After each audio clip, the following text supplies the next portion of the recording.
ban it. I would like to see them take it just to have that healing. The healing has been so strong for both of these teams just to be able to make these fights last that little bit longer.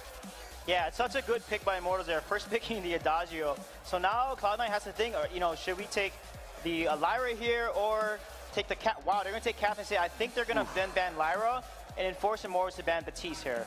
Yeah, I was almost expecting them to, I was expecting them to take Lyra and ban the Catherine instead, but it will be the opposite way around. Cloud9's feeling that they don't need the healer into this matchup in order to have a victory and close this one out. They're going to take the Adagio, or the Vox, to help deal with the Adagio. The heals aren't as strong from Adagio, but if you get that poison shiv on the Vox, you can still just shut down that healing that much more. Yeah, and let's bear in mind that this is not just any old Vox, this is old school's Vox. And in this series in particular, he has been playing exceptionally on that pick. He's had so much effect in these team fights, especially when they've been going on long. But here we go, Fortress going to be the pickup from Immortals. That is super aggressive, and it counters actually the composition from Cloud9, because now they can't pick Cruel. Cruel is not really that good in the Fortress, because he can get blown up immediately if Joseph tries to go in with the Cruel. And if they pick Koshka, that is also really risky too, because the burst and Koshka as an assassin is pretty squishy. So this is a very nice draft from Immortals here. Yeah, we'll see how this one's going to work out for them. Oh, Petal going to be the pick from Cloud9. That's going to be Isle of Joseph taking that one into the jungle very quickly then, gentlemen. What are we making of these compositions? How's this one going to play out? It's going to be an aggressive bloodbath. Both of these teams are going to be looking to be extremely aggressive in the early game, and it could even come down to whoever wins the first rotation could get the momentum and win the whole game. All right, Suijay, what are your thoughts? Yeah, I think Immortals win the early game and then take it all the way, because Cap late game with the Vox and Petal is going to be really tough for Glaive and Fortress. It's definitely going to be a tough game for both of these teams. There is a lot on the line, a lot of pressure on the shoulders of these players. Let's head into game 4 of this series. Let's see if Immortals can push this to a full 5-game series. That is, I think, what everybody wants to see here at Scoundrel. Immortals, game 4, can they mount a reverse sweep? Definitely, potentially. That's a really, really awkward sentence to say, but obviously they showed what they can do last game, but I really like the Petal pick coming in from C9 here. I think, obviously, that's really, really good at preventing those aggressive engages. You can slow down for the Vox. The Frostburn is really good. We'll have to see. This is such a different composition from Immortals here at Scoundrel. The Fortress coming up for Max Green, and that's an early gank onto Old School as well. He is dead at 33 seconds. That is a record, it seems, in this series for Immortals, mounting the early kill. They've done it time and time again, but once more they get that first blood. Immortals change up their path into the jungle and catch catch Old School in his rotation to lane. Really nice maneuver there. T-Tigers didn't even have to use his boots because of the Fortress passive, allowing the team to accelerate towards that target. And now they're going to get that Elder Treant. They're going to rotate outside to in, and that's going to stop Joseph finding any early trades. On a Petal, you do have to be very careful against a weapon power glaive specifically. Lots of burst, and Petal has got one of the lowest base healths in the game. So if you do get caught out by an afterburn, that could spell your end.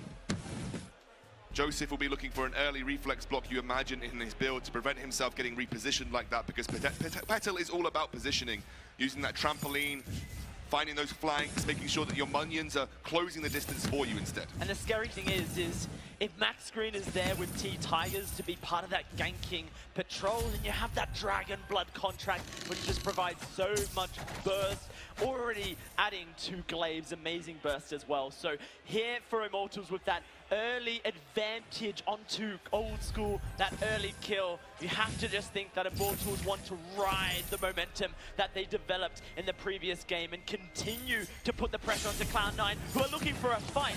Dienzio will be able to escape. Immortals not interested in this one, and Cloud9 no way to re-engage it. No, Immortals just going to back off here. Don't want to take a fight in that choke point area when Dienzio, who already been focused down a little bit. Wonder if Joseph's going to go towards the Shatterglass or he's going to go towards the Frostburn. It's a kind of choice we've seen a lot of Petals make, and often we've seen Joseph favor the Shatterglass for the pure burst potential, the healing that comes out from it as well. Also, obviously, increases that Munyon damage, which is ever so important.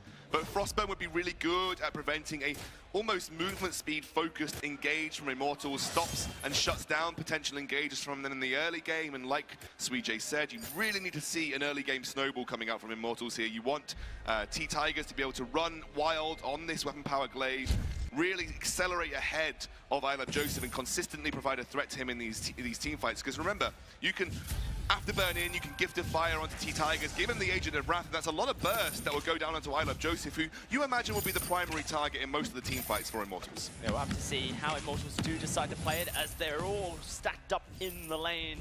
T-Tigers not even hiding in a bush, so confident and threatening by standing there with Dienzio, just providing that peel by effect of existing.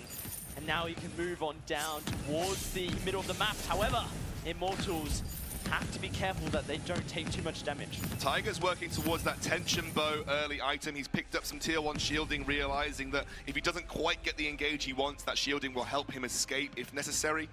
Once that tension bow gets picked up, there's a lot of burst. And like I said, Petal, one of the lowest base healths in the entire game. She's a very squishy target who is easily burst. You combine that with the Fortress burst, you combine that with the burst coming from Adagio.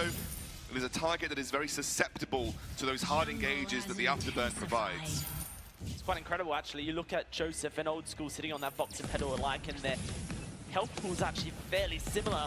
Vox just a little bit under as far as health is concerned, so it's a very squishy team. He's 2 levels down as well, to be fair. He's 2 levels down. That's true. 2 levels means that less health, but at this point in time, that just makes the vulnerability of the 2 carries for Cloud9 ever so more. It tells you a lot about Petal's base health when Joseph is level 5 and Old School's level, well, now 4, and he's already ahead in terms of base health values. So C9, they are scared of this engage from T-Tigers and the rest of the Immortals roster, and they are just going to respect it. And you can see Joseph realizes he will be the primary target here. He's picked up a bit of armor to begin with. Just uses his trampoline. Immortals, look at them moving in immediately. They go towards Old School, looking for that afterburn back towards the Dienzio. Good start. The Old School is just dead. Incredible patience coming out of Immortals. Incredible patience and incredible execution. T-Tigers, he does this over and over. Let's talk about it in a second, because C9 are mounting a defense, but Old School, Immortals were not going to give into it, and they're not going to take the bait. But T-Tigers does this time and time and time again. Always finds a pinpoint area to bring a carry out of position and allow his team to execute on it. He's one of the best junglers at doing this. That's why his glaive is feared. That's why his glaive gets picked away or banned. And he's showing us why in this game, giving a 1,000 gold lead over to Immortals early here. They need to run with that momentum. They need to keep the pressure up on C9 like they did in the previous game. Don't let C9 get late game. Don't let them execute their late game team fights. Beat them before that, as you know they are capable of. Joseph needs to be suppressed on this Petal and not allowed to have the impact he wants. The Shatterglass now finished. Spontaneous combustion ready to just chunk away at the health bar of Immortals, currently sitting there waiting, but it's all a bait. Here comes Cloud9. Can they burst him? Oh, look at the damage already onto Dienzio. He's struggling, but he's healing. T-Tigers on the front line. Dienzio does have to fall back, but look at this. Cloud9 turning, and T-Tigers will fall. I Love Joseph baited in Immortals. He could have trampolined over the wall, but started that spontaneous combustion off. He's got the burst of the Shatterglass, and Dienzio was a little bit overextended. Didn't quite factor in that triple burst coming out from the spontaneous combustion, and I've got to say, C9 pinpointed their target and executed on it very well. As soon as Dienzio gets forced back, he's not able to capitalize on a move on the Petal, and that's how I Love Joseph was managing to survive. He also kept himself on top of the spontaneous combustion, which gave him the healing. Very important as Petal. Sometimes you do have to get in to close range to allow that to happen. Cloud9 secure their first global objective. The leaf in the book that allowed them to win those first 2 games was when they started to grind these early global objectives away from Immortals, and when Immortals won, they did the same thing. Old School once more caught. That's a late reflex block. Down to half HP. Here comes the attack of the pack.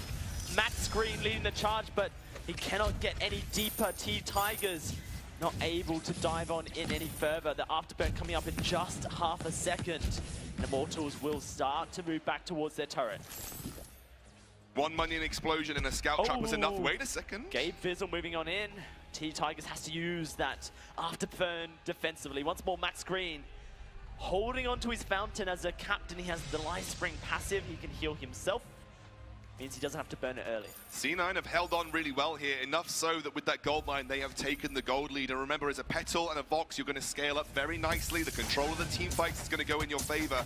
Sustain is there, and they might even be going for this first turret. Petal is a monster at this. T-Tigers has boots, he's gonna pop them, here he goes! Great stun onto him, disengage the fight, gave Fizzle, and now they can look to turn. Dienzio, he pops the burst of judgment. Old School takes a lot of damage, but he will be okay. And once more, stalemate on the turret. There's those spontaneous combustions. The so turret much falls. damage! That's a kill as well! Gay Fizzle will stun Max Green. Max Green, can he escape? Yes, he can. T-Tigers, risky, trying to secure his jungle. Joseph doesn't seem to like that. Unlucky though, won't be able to get the kill. Really good moves from C9 early on here, taking back those advantages that we know that they can gain. Dienzio caught out, and again, something that is so understated about this C9 roster is just how good Gabe Fizzle is in the big moment. His crucibles, these stuns, so good at stopping T-Tigers from isolating a target. Something that is so important to beating the C9 composition is isolating one of these carries using that glaive engage. And Gabe Fizzle shuts it down with the stun at the right time. He always saves it to stop that glaive from finding that ability to, you know, find Old School and push him into the team, or find Joseph and do the same thing. Gabe providing that steadfast presence that we know that he provides for C9. A massive impact for the team.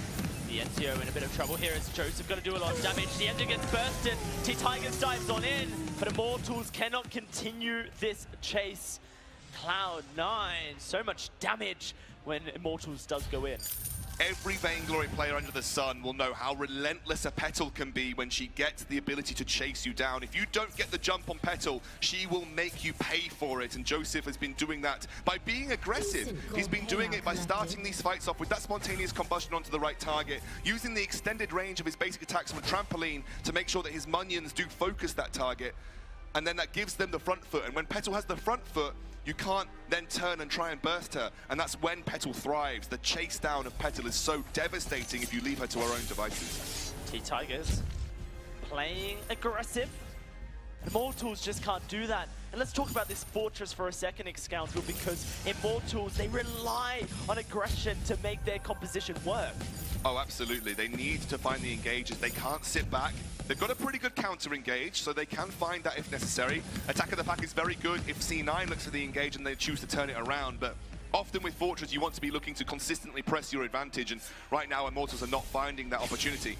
Immortals looking to re-engage. T-Tigers goes in, takes a lot of damage. Dienzio is silenced on up. Old School moving forward. Oh, the damage! That's going to be Dienzio going down. T-Tigers next, and only Max Green left alive. Joseph charging, looking for the kill, and Max Green looking like he will go down. It's an ace for Cloud9 in a game that is match point, and the turret will be theirs. The championship title, the second championship title here for Cloud9 seems very much within reach. We talked about the early advantages that Immortals had in the previous game. Well, C9 are replicating that this time round. Petal has been the perfect mediator, and Immortals just haven't had the ability to find that early aggression. Cloud9, they have taken over this game, Scoundrel. Immortals attempted to re-engage this fight, but they just couldn't. So T-Tigers realized that he could find an afterburn because he just got stuns. We wasn't going to get that taken away from him. Dienzio was not in a position to capitalize, however. They funneled into a choke point where the two silences were going to get maximum impact because they all ran through them. It's another fight breaking out here at Scoundrel. T-Tigers dives on in. T-Tigers gets bursted on down. The fountain comes out. He will survive. Dienzio, not so lucky. Max Green, he's dead as well. Here comes Cloud9. T-Tigers is dead. Another ace. And Cloud9 looking to take a choke point turret. Ace after ace inches them closer to this championship title that Cloud9 feel that they oh so deserve for a second time in a row. Prove that they are not only the best in North America, but the best in the western side of Vainglory. They take the choke point turret. They take a massive commanding gold lead, and Immortals, a composition that really isn't going to play very well from behind, especially with the way that they have ended up building. No defenses really to speak of. They need to find that perfect moment especially that the glaive has gone for the Sorrow Blade Tension Bow instead of the Poison Shiv, because he realizes that sustain is absolutely useless right now. It's all about the burst. If he can burst out this petal, then yes, Immortals have a chance. If they can't, there's absolutely no way. And look at Joseph. Coat of Plates has been finished, limiting those options of burst even more so. C9 have played a blinder in a game that mattered an incredible amount. Indeed. In the City of Angels, Immortals are now relying on a miracle, a expertly perfected team fight to take down Cloud9 and a chance to continue on and survive. But Cloud9, they are not a team to give up opportunities like this. Here comes the fight. Immortals looking for the engage. Dienzio, his burst of judgment ran away from, and they just cannot get on top of Cloud9. Immortals very lucky that didn't go the other way. They chose to back off, knowing that again, funneling into a choke point plays directly into this double silence composition. It's not something that we've had the chance to talk about because so much has been going on, but this is a very old school composition from C9. The Vox Catherine was something that's been tried and tested throughout Vainglory history because of that ability to chain your silences together. And with Echo, you get 3 silences, giving you complete teamfight control. And C9, when they're ahead, they know how to push the advantage. Their team fights are pinpoint perfect. The timing is incredible. It's a 6,000 gold lead, almost 7,000 ex-Scoundrel. A minute, 50 seconds away from the Kraken, joining us on the Halcyon Fold. And Cloud9 continue to maintain control. Immortals so desperate to make a move, make a play, they're grouping up. Cloud9 will not play into that. T-Tigers has only got one role right now, and that role is find the perfect afterburn and then do as much damage as physically possible to the target that is likely going to be Joseph. He will not survive if he doesn't make that play, and then C9 have found an engage. T-Tigers does get engaged upon, and look at the damage onto him. He's dead already! Dienzio, all on you, my pal! A big burst of judgment, but it's not enough to find a kill. The heal keeps him alive, but Joseph trampolines on forward, and Dienzio is a goner.